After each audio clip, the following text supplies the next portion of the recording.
Hello everyone, कैसे हैं आप लोग। तो आज हम बात करेंगे डी क्लटरिंग के बारे में। डी क्लटरिंग होता क्या है। डी क्लटरिंग का मतलब होते हैं कि कूड़ा कबाड़ा बाहर फेंकना। कूड़ा कबाड़ा बाहर फेंक के अपने स्पेस को साफ करना, डी क्लटर करना। तो मैंने सोचा क्यों ना नए साल में जाने से पहले बहुत कुछ डी क्लटर किया जाए।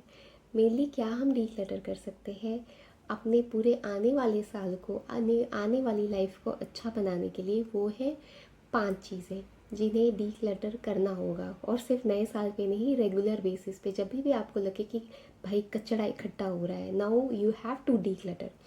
तो शुरुआत करते हैं। पहली डी क्लटरिंग शुरू करनी है मन से। भाई मन स्वस्थ है तो शरीर स्वस्थ है, सब स्वस्थ है। तो मेंटल डी क्लटरिंग के लिए क्या करना है, मेडिटेशन।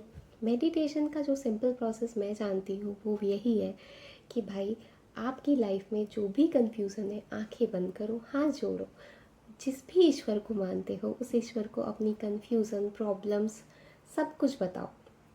और फिर देखो कैसे आपको उसका आंसर मिलना शुरू होता है। रोज़ रोज़ बताओ और उनसे सिर्फ मांगो कि भाई मैं आपको अपनी सारी प्रॉब्लम्स देती हूँ और आपसे उसका सलूशन लेती हूँ।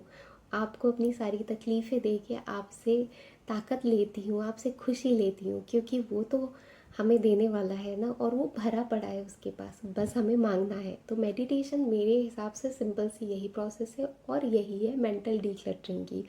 रोज़ कर पाएँ तो बहुत अच्छा है। 5 से 10 मिनट रोज़ ज़रूर देना चाहिए। नए साल में इसे नियम बनाएं and I will also try. दूसरी जो डीक्लटरिंग है वो है फिज़िकल डीक्लटरिंग।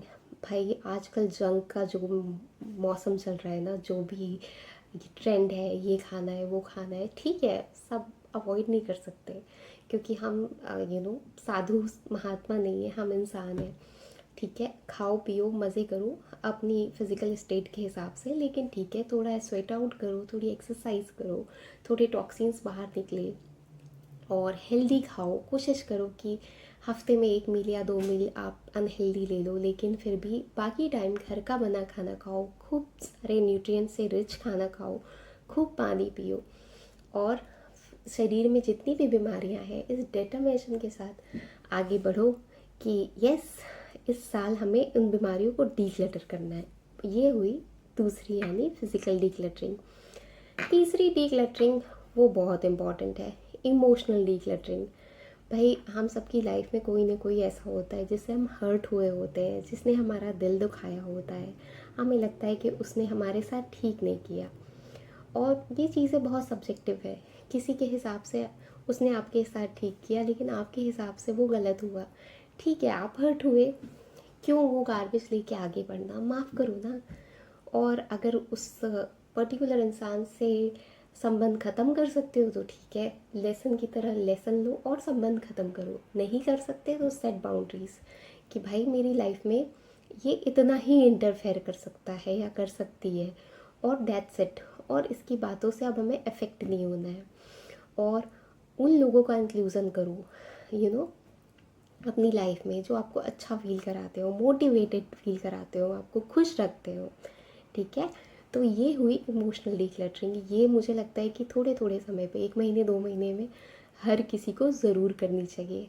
चौथी डिक्लटरिंग है घर की डिक्लटरिंग। मैंने कहीं पढ़ा था कि आपके घर में जितना स्पेस होता है ना, उतनी एबंडेंस आपके घर में आती है। लेकिन हम सब क्या होते हैं ना कि धीरे धीरे, यार ये प्लास्टिक रख लो, या ये पुराने कपड़े हैं ये भी रख लो, या कोई यूज़ का सामान नहीं है तो भी, हाँ हो सकता है कभी काम आए, कभी काम नहीं आता। डीक्लटर करो, मतलब किसी ज़रूरतमंद को दे सको तो दे दो, यूज़ कर सको तो यूज़ करो, और जब तक यूज़ ना कर लो तब तक दूसरा सामान ना लो। जो अननेसेसरी की चीज़ें हैं ना, उन्हें थोड़े थोड़े टाइम इंटरवल पे, 1 महीने या 2 महीने में बाहर करते रहना चाहिए। बच्चों के पुराने खिलौने हैं, पुराने कपड़े, अगर कोई ज़रूरतमंद है तो दे दो, वो आपको दुआई देगा। नहीं है तो फिर यार आप देखो उसे क्या कर सकते हो, बट इकट्ठा ना करो। कुछ चीज़ें मेमोरीज़ के तौर पे डेफिनेटली आप रख सकते हो, लेकिन धीरे धीरे अगर आप बहुत सारी चीज़ें ऐसे रखने लगोगे तब तो भाई घर पूरा गार्बेज से भर जाएगा। इसलिए घर की भी डिक्लटरिंग ज़रूरी है। और जनरली हमारे यहाँ होली दिवाली शायद इसीलिए होता है कि होली की सफाई दिवाली की सफाई में पूरा घर डीक्लटर हो गया। और पांचवा है वर्क प्लेस की डीक्लटरिंग।